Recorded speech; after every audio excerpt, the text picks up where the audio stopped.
PM Modi ने Prinsep घाट से नौका विहार किया। उन्होंने अपने हाथ में डीएसएलआर कैमरा लेकर हावड़ा ब्रिज और विद्यासागर सेतु की बहुत सारी तस्वीरें भी खींची। नाव पर बैठकर पूजा अर्चना भी की। प्रधानमंत्री ने हुगली की तस्वीर सोशल मीडिया पर पोस्ट करते हुए लिखा कि हर बंगाली के मन में गंगा के लिए विशेष स्थान है। आप कह सकते हैं कि गंगा बंगाल की आत्मा में बहती है। प्रधानमंत्री मोदी हुगली नदी के किनारे जिन लोगों से मिले, उनका क्या कहना है, आइए उनकी बात आपको सुनाते हैं।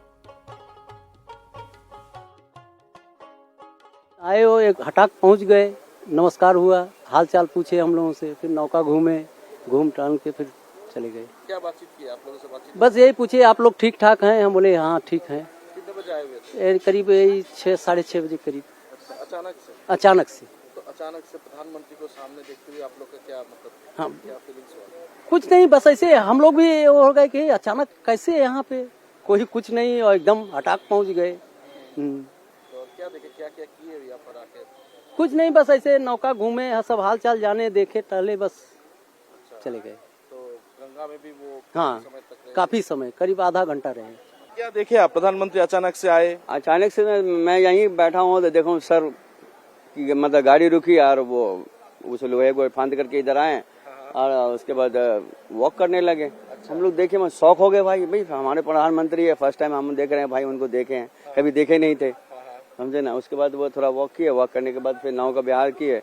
नाव का विहार करने के बाद आधा घंटा मोर तो रहे होंगे, उसके बाद फिर वापस चले गए। क्या बातचीत हुआ कुछ? नहीं सर, हम लोगों को बात नमस्कार हुआ बस। बोले सर नमस्कार, कैसे हैं आप? वो बोले हाँ मैं ठीक हूँ, आप कैसे हो? आए जब वॉक करने के लिए तो हम लोग बोला गुड मॉर्निंग सर, नमस्ते सर। बोलता मैं आता हूँ वॉक करके तो बात करता हूँ। तो उधर से किया, आगे से वॉक करके आने के बाद में फिर उसने बोट में किया, बोट से घूम आके हमने सर कैसे है सर? बोला मैं ठीक हूँ, आप लोग ठीक हो? हमने हाँ ठीक है सर। तो बोला ठीक है, मैं नेक्स्ट टाइम कभी मिलूंगा, बात करूंगा, अभी मेरे पास टाइम नहीं है, मैं निकलता हूँ, मेरे को जाना है। बस इतनी सारा बात हुआ, होने के बाद में चले गया। अब देखें, प्रधानमंत्री नरेंद्र मोदी ने जिन भी लोगों से बात की, उनके मन में तो हमेशा के लिए एक छाप छोड़ दी कि उन्होंने प्रधानमंत्री से बात की। इलेक्शन कैंपेन के तहत प्रधानमंत्री नरेंद्र मोदी राउंड 2 के लिए पश्चिम बंगाल में ही मौजूद हैं, लेकिन उनके साथ साथ केंद्रीय गृह मंत्री अमित शाह भी अपनी पूरी ताकत के साथ लगातार पश्चिम बंगाल में ठिया गाड़ के बैठे हैं। संगठन पर शाह की पूरी नजर है। शाह बंगाल में ही मौजूद हैं और लोकल बीजेपी लीडर से डायरेक्ट कनेक्टेड है। शाह ने आज प्रेस कॉन्फ्रेंस की। अमित शाह ने पहले फेज में बम्पर वोटिंग को बीजेपी के फेवर में बताया और प्रचंड बहुमत से सरकार बनाने का दावा भी किया। अमित शाह ने ममता बनर्जी के बीजेपी की सरकार बनने पर बंगाल से बाहर से बंगाल को कंट्रोल करने के नैरेटिव का भी जवाब दिया।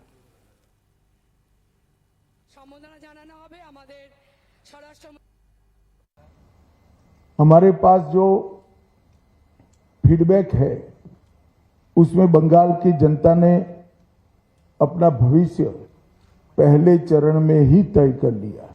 16 जिलों की 52 सीटों पर 92.98% मत ये निश्चित रूप से बताता है कि दीदी जाने वाली है और भाजपा आने वाली है।